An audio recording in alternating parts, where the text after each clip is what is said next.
I did a video a couple of weeks ago, one of my short ones, and I talked at the end.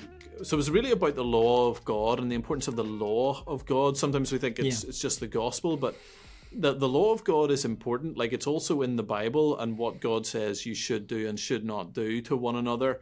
And you look at the things that our governments and our society are perpetrating on particularly the most vulnerable, particularly look at kids and as you said, things like euthanasia.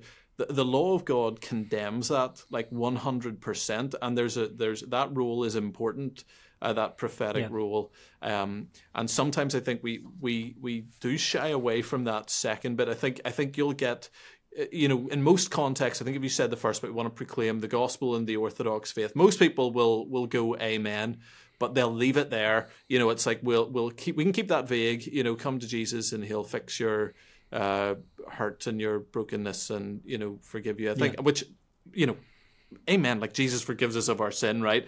But that prophetic bit is almost that's the sort of sharp edge of things where I think there's a little extra more required of us sometimes that we don't want to give. Yeah. If I could just add to that, I think a lot of the time it's because of this kind of secular smokescreen that we have, that we sort of we convince ourselves that politics is sort of somehow separate from theology in the church. And you hear people saying things like, well, we don't want to go back. You hear Christians saying things like, we don't want to go back to a sort of a Christendom, or we don't want to embrace Christian nationalism, or whatever it might be.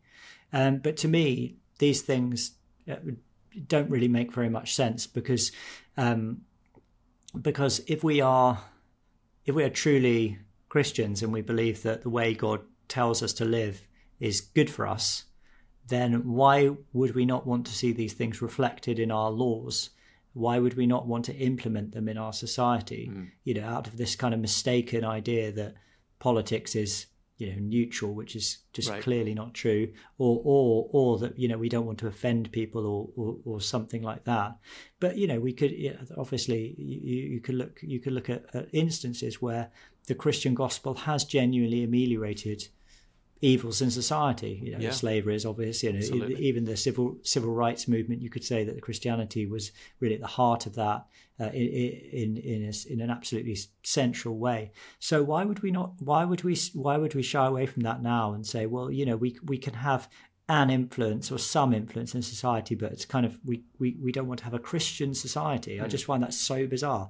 I absolutely want there to be a Christian society in this nation again.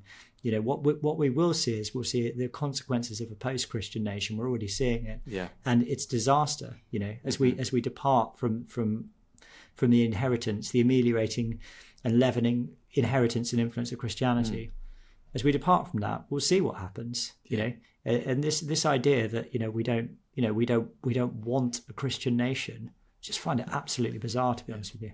Yeah, amen to every word of that. No, that you're speaking my language there. I'm 100% on board with that. I think, I was at a meeting last night. It was to do with the changes to the relationships and sexual education portion of the Northern Ireland curriculum. I've got very woke, basically, bringing in teaching abortion and all and how to get them to minors. And parents don't really even have the opportunity to request withdrawal and so on. But one of the things that really bothered me. This was done by the Evangelical Alliance, who I think do a lot of good work.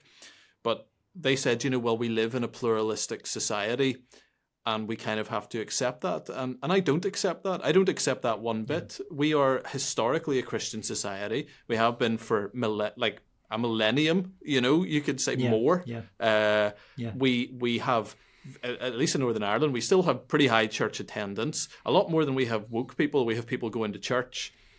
We should be saying, no, we're a Christian society. We don't accept this on Christian grounds. We're not going to argue based off your secular paradigm. We're actually going to say, no, here are the oracles of God, and this is what we must do because this is who we are, and this is who we have always been, and this is who we're going to be once again. So, I think that's a key mistake we're making. I agree. Yeah.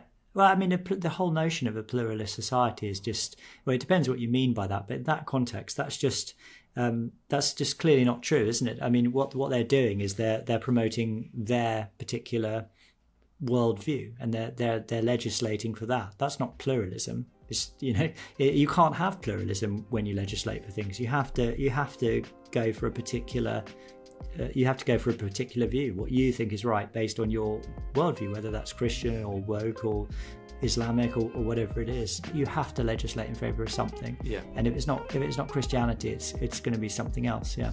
Yeah. No, absolutely. Thank you so much for watching. Also, thank you so much for your response to my recent videos. Some of them have just gone really well. I've been so encouraged by it. So thank you for all who have liked and shared and watched. I really do appreciate it. If you want to help this video get out there to the right people, please do like, retweet, share it, whatever way you can, whatever platform you are on.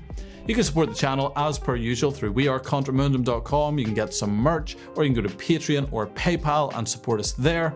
And finally, as always, if you are on YouTube, watch this next one.